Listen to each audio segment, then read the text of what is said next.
चुन्ना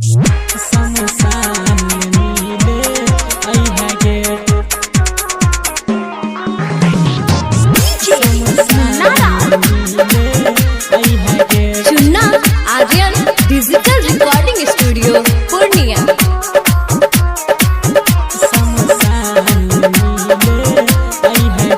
मेहंदी हमारे खून से लगाई है गे, मेहंदी हमारे खून से लगाई है गे, शमशान मिले आई है गे, शमशान मिले आई है गे। मेहंदी हमारे खून से लगाई है गे, मेहंदी हमारे खून से लगाई है गे, शमशान मिले आई है गे, शमशान मिले आई है गे। तनी जाए से पहिले ससुरावा जान, तनी जाए से पहिले ससुरावा जान, तनी जाए से पहिले ससुरावा जान, तनी जाए से पहिले ससुरावा जान। चेहरा हमर देख जाई है गे, शमशान मिले आई है गे, चेहरा हमर देख जाई है गे।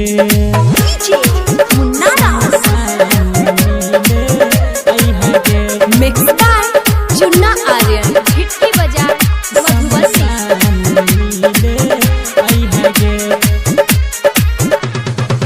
बाध में हमारा केतनो खोजबी खोजल पारा नहीं मिलबाओगे, पारा नहीं मिलबाओगे। बाध में हमारा केतनो खोजबी खोजल पारा नहीं मिलबाओगे। मिट जे तो कहानी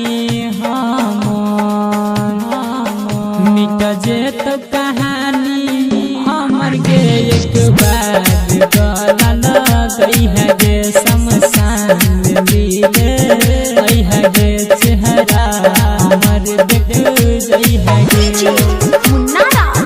शमशान मिले आई है गे। चुन्ना आर्यन बाजार मधुबनी।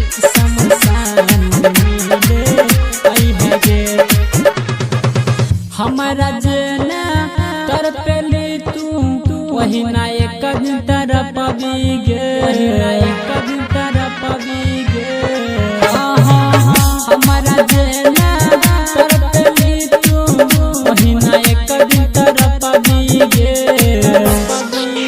कहै छोरा मंजी सुन न, कहै छोरा मंजी सुन गे, कफन हमरा ओढ़ई है गे, शमशान मिले आई है गे, चेहरा हमरा देख जाई है गे।